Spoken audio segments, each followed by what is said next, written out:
నిజం. అంతేగాని ఆర్ఎస్ఎస్‌కి దీనికి సంబంధం లేదు. ఆర్ఎస్ఎస్‌కి సంబంధించి మీరు చెప్పే విస్తారక్కు, ప్రచారక్కు, స్వయం సేవక్కు ఇవన్నీ కూడా డిజిగ్నేషన్ కాదు వాటిట్లలో. వాటిలకి సంబంధించినటువంటి బాధ్యతలవి. లేదా మీరు ఇట్లా ఎంచుకోండి అని మనం చెప్పడానికి ఏం లేదు అక్కడ. మీకు వాళ్ళు ఇచ్చేటటువంటిది. ఇక్కడ అట్లా కాదు. మీరు గనక పార్టీలో కార్యకర్త అయితే మీరు చెప్పినటువంటి ఒక పదం.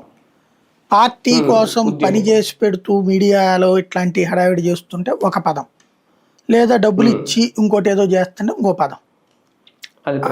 అయ్యికొస్తా దాంట్లో దానికి దీనికి ఆర్ఎస్ఎస్ భావజాలానికి అది సంబంధం లేదు. ఇప్పుడు ఆర్ఎస్ఎస్కి అట్లా చందాలు ఇచ్చేవాళ్ళని, లేకపోతే ఆర్ఎస్ఎస్కి అనుకూలంగా చేస్తున్నారని, లేకపోతే బీజేపీకి అనుకూలంగా చేస్తున్నారు కాలం డిజిగ్నేషన్ ఇస్తారు అట్లాగా వాళ్ళు.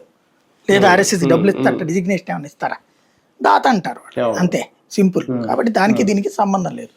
కొంచెం ద పార్టీ విత్ డిఫరెన్స్ అనేటటువంటి చూపించే ప్రయత్నం చేస్తున్నారు. కొత్త పేర్లు, కొత్త విధానం ఎవరో చెప్తుండొచ్చు. అంటే దానికి వాళ్ళకి కొంత ఆర్ఎస్ఎస్ ఇన్స్పిరేషన్ అయ్యి ఉండొచ్చు, కానీ దానికి దీనికి అసలు సంబంధం లేదనమాట ఇక్కడ ప్రాక్టికల్గా చెప్పాలంటే. అయితే ఒక ఆస్పెక్ట్ మంచి ప్రయత్నం చేస్తున్నారు. కార్యకర్తల విషయంలో ఈయన దగ్గర ఉన్న కమిట్మెంట్